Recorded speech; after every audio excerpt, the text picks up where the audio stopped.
মাধ্যমিকের তৃতীয় অধ্যায় প্রতিরোধ ও বিদ্রোহ নিয়ে আজকের পার্ট ওয়ানে তোমাদের প্রথমে 2 নম্বরের যে প্রশ্নগুলো থাকে সেই প্রশ্নগুলো নিয়ে আলোচনা করেছিলাম এবং কিভাবে লিখতে হবে, কোন বিষয়ের উপর নির্ভর করছে এই উত্তরগুলো, সমস্তটাই ক্লিয়ার করেছিলাম। আজকে তোমাদের বলবো এই অধ্যায় থেকে কোন কোন প্রশ্নগুলো, অর্থাৎ 4 নম্বর এবং 8 নম্বরে কোন কোন গুরুত্বপূর্ণ প্রশ্নগুলো খুব গুরুত্বপূর্ণ, তোমাদের অবশ্যই করতে হবে। বছরের প্রথম থেকে প্রচুর টাইম আছে, এখন ফার্স্ট সেমেটিভ, সেকেন্ড সেমেটিভ, তারপর টেস্ট, তারপর ফাইনাল, অনেক সময় রয়েছে। এইগুলো ভালো করে পড়ো, দেখবে তৃতীয় অধ্যায় তোমার হাতের মুঠোয় থাকবে। এইটুকু 110% তোমাদের চ্যালেঞ্জ করলাম এবং গ্যারেন্টি করলাম, ঠিক আছে? এগুলো একটু ভালো করে পড়ো। আর ভিডিও শেষে এই যে বড় প্রশ্নগুলো যদি তোমাদের কাছে খুব কঠিন মনে হয়, এমন একটা ট্রিক্স বলে দেবো না তৃতীয় অধ্যায়ে এই বড় প্রশ্নের ক্ষেত্রে।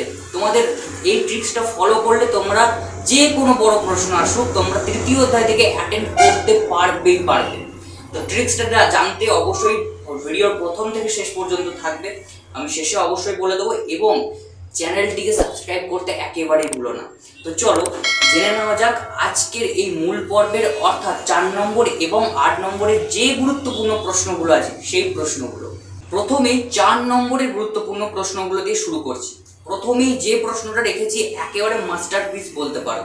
প্রথম প্রশ্নটা, ভারতে ব্রিটিশ শাসনের প্রথম শতকে কৃষক ও উপজাতি বিদ্রোহের কারণগুলি আলোচনা করো। এই তো, এই প্রশ্নটা যদি আসে তো খুব ভাগ্য ভালো। এই প্রশ্নটার মতনই অনেক প্রশ্নের উত্তর হবে। আর এই প্রশ্নটা জানা থাকলে তোমাদের 2 নম্বর যে প্রশ্নগুলো আছে উপজাতি সম্প্রদায়ের ওপর যদি কোনো প্রশ্ন দেয় 2 নম্বরের, সেগুলো তো পারবে। এবং এই প্রশ্নটা পড়া থাকলে অনেক দিক দিয়ে তোমরা বেনিফিট পাবে। তো এই প্রশ্নটা যেন কোনোভাবে হাত ছাড়া না হয়। তারপর 2 নম্বর প্রশ্ন, সাঁওতাল বিদ্রোহের কারণ ও ফলাফল আলোচনা করো। তারপর কি উদ্দেশ্যে ঔপনিবেশিক সরকার অরণ্য আইন প্রণয়ন করে? মুন্ডা বিদ্রোহের কারণগুলি আলোচনা করো। এই যে পরপর এই 3টে প্রশ্ন তোমরা শুনলে, কান খুলে শুনে রাখো। এই 3টে প্রশ্ন কোনোভাবে যেন বাদ না যায়। যে কটা প্রশ্ন রেখেছি, 4 নম্বরের প্রশ্ন 9টা রেখেছি, ঠিক আছে? এই 9টার মধ্যে যেন একটা বাদ না যায়, কিন্তু এই প্রশ্নগুলো অত্যন্ত গুরুত্ব দিয়ে করতে হবে। আরেকবার বলে দিই, সাঁওতাল বিদ্রোহের কারণ ফলাফল, কি উদ্দেশ্য নিয়ে ঔপনিবেশিক সরকার অরণ্য আইন প্রণয়ন করেছিল, আর 4 নম্বর হচ্ছে মুন্ডা বিদ্রোহের কারণ। ঠিক আছে? কেন বলছি দেখো, সাঁওতাল বিদ্রোহ, মুন্ডা বিদ্রোহ আসার সম্ভাবনা কিন্তু প্রবল, ঠিক আছে? এর সাথে সাথে ঔপনিবেশিক সরকার অরণ্য আইন কেন প্রণয়ন করেছিল, কি উদ্দেশ্য প্রণয়ন করেছিল, এটাও কিন্তু আসতে পারে। 2022-এও কিন্তু এসেছিল। ভালো করে শুনে রাখো। এই যে যদি তুমি সাঁওতাল বিদ্রোহের কারণ এবং মুন্ডা বিদ্রোহের কারণটা যদি একটু ভালোভাবে জেনে রাখতে পারো, ম্যাক্সিমাম উপজাতি বিদ্রোহের কারণ যদি তোমাকে দেয় লিখতে, তুমি 150% তুমি ওখানে লিখে আসতে পারবে, ঠিক আছে? কেন বলছি, কারণ সাঁওতাল বিদ্রোহ আর মুন্ডা বিদ্রোহের কারণ এবং বিভিন্ন উপজাতি সম্প্রদায়ের কারণ, বিদ্রোহের কারণ এক, ঠিক আছে? তোমাদের লাইভ ক্লাসে আমি কিন্তু বলেছিলাম, বারবার করে বুঝিয়েছিলাম যে কি বিষয়ের উপর এই বিদ্রোহগুলো হয়েছে। একটাই মাত্র কেন্দ্রবিন্দু হয়ে রয়েছে, সেটা হচ্ছে অত্যাচার। কীরকম অত্যাচার পাট করে বুঝিয়েছিলাম। তো একইভাবেই কিন্তু এগুলো লিখতে হবে। এবং কারণ, যাই কারণ আসুক, মুন্ডা বিদ্রোহ থেকে শুরু করে কোল বিদ্রোহ, বিভিন্ন বিদ্রোহগুলোর যে উপজাতি বিদ্রোহগুলো রয়েছে, ম্যাক্সিমাম কারণ কিন্তু এক হবে। সেহেতু এই দুটো প্রশ্ন এবং তার সাথে সাথে ঔপনিবেশিক সরকার কিভাবে, কি উদ্দেশ্যে অরণ্য আইন গঠন করেছিল বা প্রণয়ন করেছিল, কোনোভাবে যেন বাদ না যায়। চলো তারপর 5 নম্বর প্রশ্ন, নীল বিদ্রোহের কারণ ও ফলাফল। অত্যন্ত গুরুত্বপূর্ণ প্রশ্ন। তারপর দেখো, এই প্রশ্নটা ঘুরিয়েও কিন্তু আসতে পারে। যদি এই প্রশ্নটা না দেয় তাহলেও কিন্তু এই প্রশ্নটা দেওয়ার সম্ভাবনা থেকে যায়। শোনো, ভালো করে শুনবে। বুদ্ধিজীবী শ্রেণীর ভূমিকা, নীল বিদ্রোহের বুদ্ধিজীবী শ্রেণীর ভূমিকা কী ছিল, এই প্রশ্নটাও কিন্তু আসতে পারে। তারপর ফরাজি ও সন্ন্যাসী ফকির বিদ্রোহের ফলাফল। 7 নম্বর, ফরাজি ও ওয়াহাবি আন্দোলনের পার্থক্য। ওয়েস্ট বেঙ্গলের ম্যাক্সিমাম ছেলেমেয়ে ভাবছে যে সাঁওতাল বিদ্রোহ, নীল বিদ্রোহ, না হলে মুন্ডা বিদ্রোহ, এই 3টে বিদ্রোহের মধ্যে একটা বিদ্রোহ হয়তো 110% আসবে।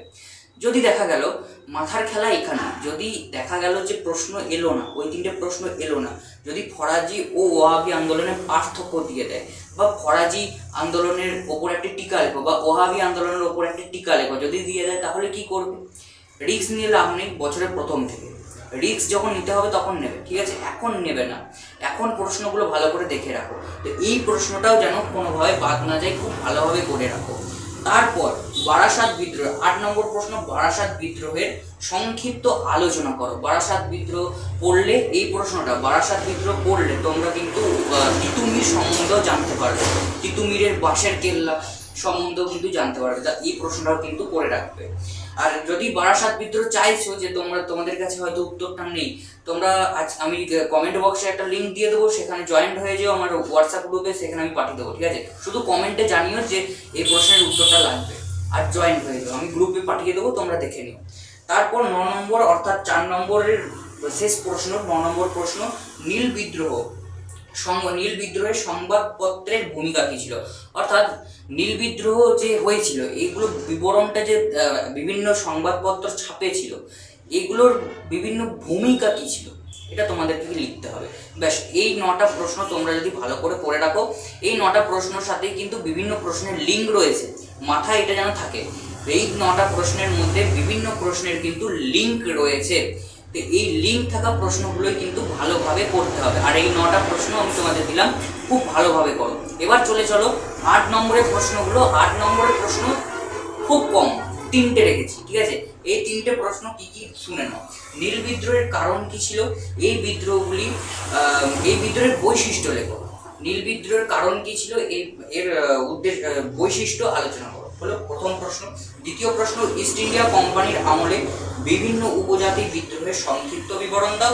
3 নম্বর প্রশ্ন, সন্ন্যাসী ফকির বিদ্রোহের কারণ লেখো, এর ব্যর্থতা আলোচনা করো, ঠিক আছে, বা এটি ব্যর্থ হলো কেন।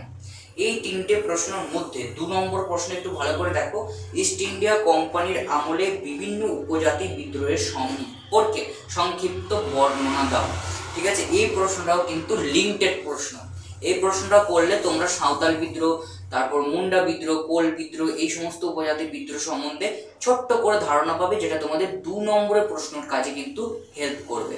আর সব থেকে মজার বিষয় এবং যে ট্রিক্সটার কথা আমি বলছিলাম, সেই ট্রিক্সটা কি জানো, সেই ট্রিক্সটা হচ্ছে এই অধ্যায়ে 2 নম্বরের প্রশ্ন 4 নম্বরের প্রশ্ন 4 নম্বরে ঘুরিয়ে দিতে পারে, আবার 4 নম্বরের প্রশ্ন 8 নম্বরেও কিন্তু ঘুরিয়ে দিতে পারে। এটা একটা মজার বিষয় কেন, তুমি যদি একটা প্রশ্ন করে রাখো, 8 নম্বরের যে কোনো একটা প্রশ্ন করে রাখো, যদি বিদ্রোহ সম্বন্ধে ভালো করে তোমার স্বচ্ছ ধারণা হয়ে যায়, সাঁওতাল বিদ্রোহ সম্বন্ধে পড়ে রেখেছো, তোমাকে যদি 4 নম্বরে মুন্ডা বিদ্রোহ সম্বন্ধে দেয়, তুমি শুধু সাল তারিখগুলো মনে রাখো, আর তার সাথে কে নেতৃত্ব দিয়েছিল মুন্ডা বিদ্রোহে সেই সম্বন্ধে একটু ধারণা রাখো, ব্যাস। তারপর লেখাগুলো ম্যাক্সিমাম 1। তৃতীয় অধ্যায় তোমার হাতের মুঠোয়, ঠিক আছে। এর বাইরে প্রশ্ন যদি হয়ও, এটাও বলছি, এর বাইরেও যদি প্রশ্ন হয়, তুমিও লিখে দিয়ে আসতে পারবে। এই অধ্যায়টা এতটাই সোজা, যদি ভালো করে পড়ো তাহলে সোজা, না পড়লে কিন্তু কঠিন, ঠিক আছে।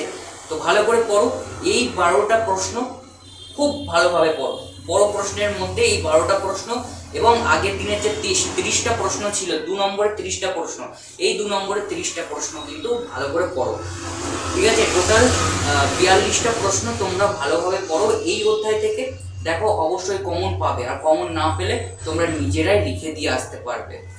এভাবেই নিজেরা প্র্যাকটিস করো, ঘরে প্র্যাকটিস করো, পড়ো, তাহলে দেখবে সমস্ত অধ্যায়গুলো ক্লিয়ার হয়ে যাবে। এর পরবর্তীতে তোমাদের মক টেস্ট নিয়ে আসছি, সেটার জন্য অবশ্যই চ্যানেলটা সাবস্ক্রাইব করে দিও, এবং ভিডিওটা শেয়ার করে দিও, এবং লাইক করতে এবং কমেন্ট করতে একেবারেই ভুলবে না। আর যা প্রয়োজন হবে অবশ্যই কমেন্টে জানিও, যথাসাধ্য তোমাদের চেষ্টা করব সেই চাহিদা মিটিয়ে দেওয়ার, ঠিক আছে। তো চলো আজকের মতো এটুকুই, এখানে ভিডিও সমাপ্ত করলাম এবং 3য় অধ্যায় শেষ করলাম। পরবর্তীতে মক টেস্টের পর 4র্থ অধ্যায় শুরু করব।